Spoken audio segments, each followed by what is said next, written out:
মাদুরাই পশ্চিমঘাট পর্বতের দক্ষিণ পূর্বে ভাইগাই নদীর তীরে অবস্থিত তামিলনাড়ু রাজ্যের তৃতীয় বৃহত্তম শহর, যাকে আমরা অনেকেই টেম্পল সিটি নামে চিনি।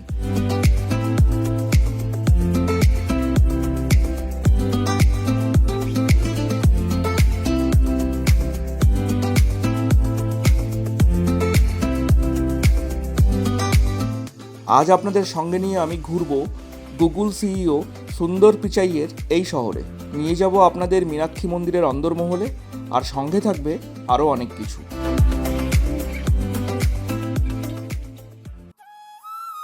হোটেল থেকে বেরিয়ে প্রথমেই পৌঁছে গেলাম আরুলমিগু মুরুগান মন্দির। মাদুরাই থেকে 8 কিলোমিটার দূরে থিরুপারকুন্ড্রমে প্রায় 1100 ফুট উঁচু গ্রানাইট পাথরের পাহাড়ের কোলে অবস্থিত একটি কার্তিক মন্দির।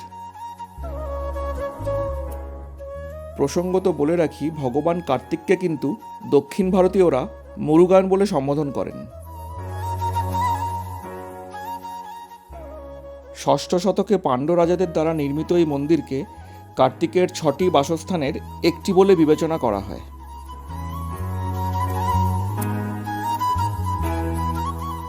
কিংবদন্তি অনুসারে এখানেই মুরুগান রাক্ষস সুরপদ্মনকে বধ করেছিলেন এবং স্বর্গের রাজা ইন্দ্রের কন্যা দেবসেনাকে বিয়ে করেছিলেন।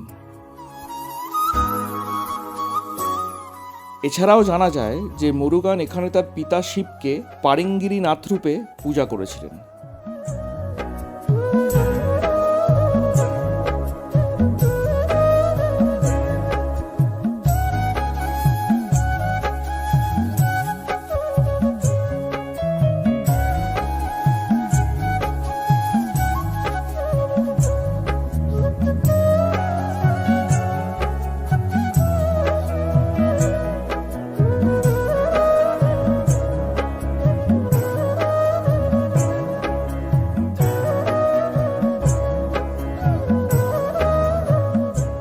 দক্ষিণ ভারতীয় মন্দির স্থাপত্যকে দ্রাবিড় শৈলীও বলা হয়, আর আজকে আমরা এসেছি এই দ্রাবিড় শৈলীর সবচেয়ে জনপ্রিয় মন্দির মীনাক্ষী আম্মান মন্দিরে।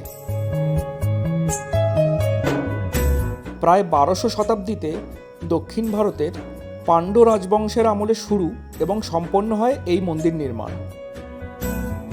চতুর্দশ শতাব্দীর শুরুর দিকে দিল্লির মুসলিম শাসক আলাউদ্দিন খিলজির সেনাপতি মালিক কাফুর এই মন্দিরে লুটপাট চালান এবং বিনষ্ট করেন। পরে সমসাময়িক সময়ের একাধিক হিন্দু শাসক এই মন্দিরের পুনর্নির্মাণ করেন এবং সর্বশেষে নায়ক বংশের শেষ শাসক হিসেবে তিরুমালাই নায়ক এই মন্দিরের সংস্কার শেষ করেন।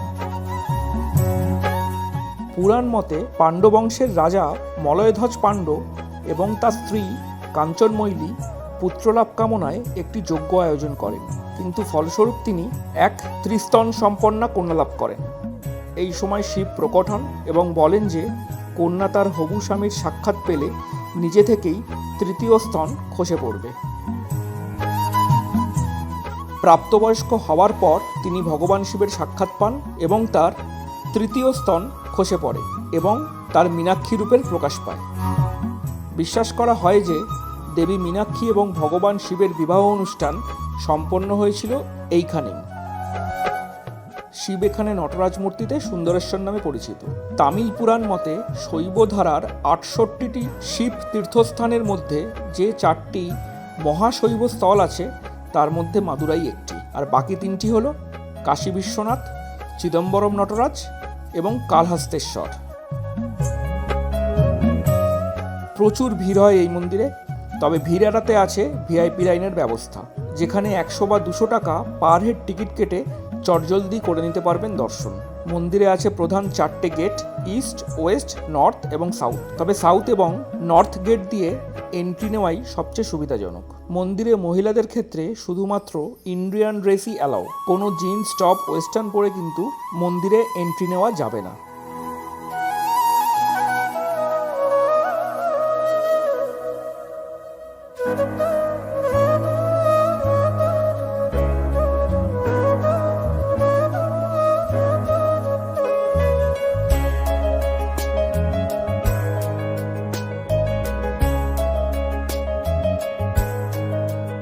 তিরুমালাই নায়কের প্রাসাদ। মাদুরাইয়ের নায়ক বংশ 1545 থেকে 1740 সাল পর্যন্ত এই রাজ্য শাসন করেছিলেন এবং থিরুমালাই নায়ক ছিলেন মাদুরাই এবং আশেপাশের বিভিন্ন ভবনের জন্য তাদের মধ্যে অন্যতম সেরা রাজা।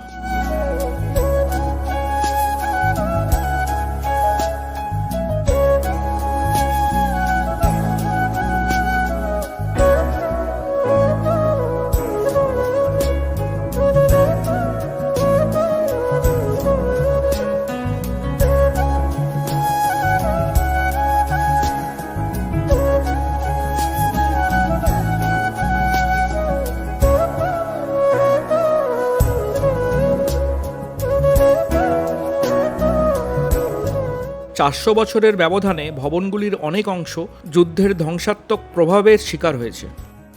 ব্রিটিশ রেকর্ড অনুসারে রাজা থিরুমালাই নায়কের নাতি তিরুচিরাপল্লীতে নিজের প্রাসাদ তৈরি করার জন্য সূক্ষ্ম কাঠামোর বেশিরভাগ অংশই ভেঙে ফেলেছিলেন এবং বেশিরভাগ অলংকার ও কাঠের খোদাই সরিয়ে ফেলেছিলেন। কিন্তু কিছু গবেষক সেই ঘটনাটিকে অসম্ভাব্য বলে মনে করেন এবং তারাই বলেছেন প্রাসাদটি সম্ভবত স্থানীয় সম্প্রদায়ের দ্বারা নির্মাণ সামগ্রীর জন্য ময়লা করা হয়েছিল।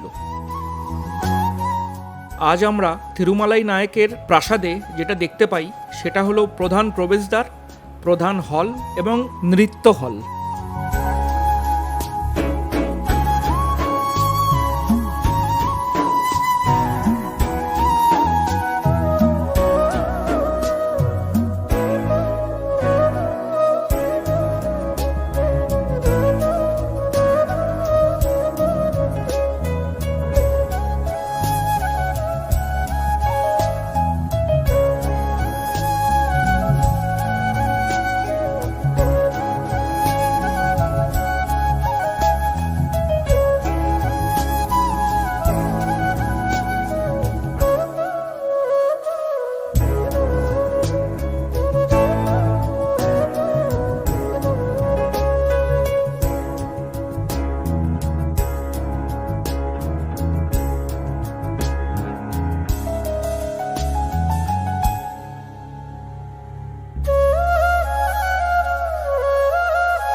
আজকের ভিডিও তাহলে এই পর্যন্তই। আবার দেখা হবে আগামী এপিসোডে। ততক্ষণ দেখতে থাকুন এক্সপ্লোরার শুভময় এবং চ্যানেলটিকে অবশ্যই লাইক, শেয়ার এবং সাবস্ক্রাইব করুন।